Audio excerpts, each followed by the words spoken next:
세계적 권위를 인정받는 스톡홀름 국제평화연구소에 따르면 K9은 2000년대 이후 세계 자주포 수출 시장에서 거의 50%에 가까운 점유율로 1위를 차지했다고 밝혔습니다.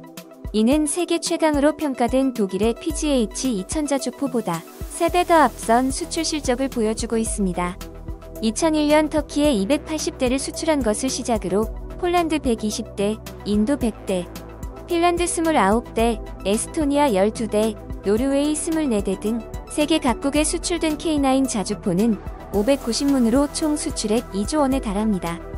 현재 아랍에미레이트, 사우디아라비아, 루마니아, 영국 등과 계약을 추진 중인 것으로 알려졌고, 최근 호주에 1조 원에 달하는 K9 자주포와 K10 탄약 운반장갑차를 수출할 것으로 예상됩니다.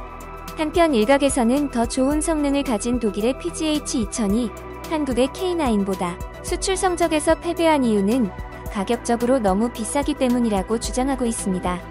그러나 국방 전문가들은 K9 자주포가 시장의 선택을 받은 가장 큰 이유는 크게 3가지라고 말하고 있습니다. 첫 번째 이유는 저렴한 가격입니다. K9 자주포는 독일의 PGH-2000 자주포와 비슷한 성능임에도 불구하고 2~3배 이상 저렴합니다. K9 자주포와 K10 탄약 운반장갑차를 합쳐도 PGH-2000보다 저렴하기 때문에 많은 나라들이 K9을 선택하고 있습니다. 두 번째 이유는 뛰어난 성능입니다. K9 개발 당시 독일만 세계 최고의 기술인 52 구경장을 사용하고 있었는데 K9도 세계에서 두 번째로 55mm 구경에 52 구경장을 적용했고, 발사각을 달리해 3발의 탄을 동시에 한 곳에 떨어지게 하는 동시탄착 사격도 K9의 장점입니다. 또한 최대 1000마력의 강한 힘과 시간당 67km의 주행 능력을 갖춰 산악 지형이 많은 한국은 물론 평원과 설원, 그리고 정글과 사막 등 다양한 나라의 환경에서 빠른 속도로 기동할 수 있는 능력도 갖췄습니다. 심지어 10년 전 2010년 연평도에서 K9은 북한군의 기습 공격을 받아 전체 자주포 6문 중 2문이 이상을 일으켰고, 한 문은 불발탄 문제로 고장 상태였습니다. 그러나 나머지 3문이 즉각 반격하였고, 적의 공격을 받는 와중에도 한 문의 수리를 마쳐 4문이 북한군 진지를 초토화했습니다. 적의 포탄으로 인해 불바다가 됐음에도 K9은 불과 13분 만의 반격으로 미군 수뇌부도 칭찬을 했던 최고 성능의 무기입니다. 이런 뛰어난 성능으로 인해 전 세계 자주포 시장에서 절반 이상의 선택을 받고 있습니다. 수출 성공의 세 번째 이유는 수출 대상국의 상황과 요구에 맞는 맞춤형 수출 전략이 결정적인 역할을 했기 때문입니다. K9의 첫 번째 수출 국가인 터키는 현지 생산 방식을 채택하고 싶다며 터키의 현지 공장에서 K9을 생산했고, 폴란드의 경우는 차체만 수출되고 있는데 이는 현지에서 자체 생산한 포탑을 사용하고 싶다는 폴란드의 입장을 고려하므로 방산 강국인 폴란드의 특성을 감안해 수출에 성공한 사례입니다.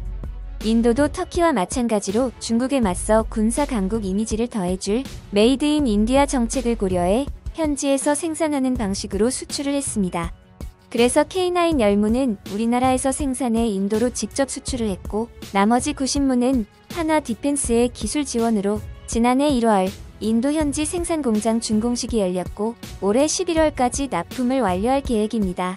이러한 맞춤형 수출 방식은 K9이 세계 시장을 상대로 성공함에 있어 큰 역할을 했습니다.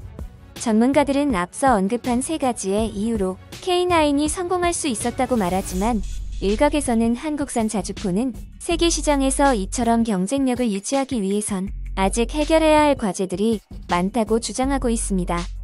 이미 방산 강국들과 어깨를 나란히 할 만큼 국제적인 경쟁력을 갖추었지만 K9은 화재나 폭발, 여러가지 문제점 때문에 국방부는 K9을 개량한 K9A1을 도입해 사용 중입니다.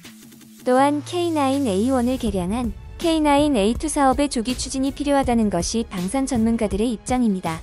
전문가들은 K9A2는 포탑 자동화로 장전 및 사격이 자동화돼 분당 발사 속도가 6발에서 9발로 증가하고, 원격 무인화 및 자동화로 운용 인력도 현재의 5명에서 3명으로 감소한다며 저출산 시대 병력 감축에 대비하기 위해서도 필요하다고 말하고 있습니다.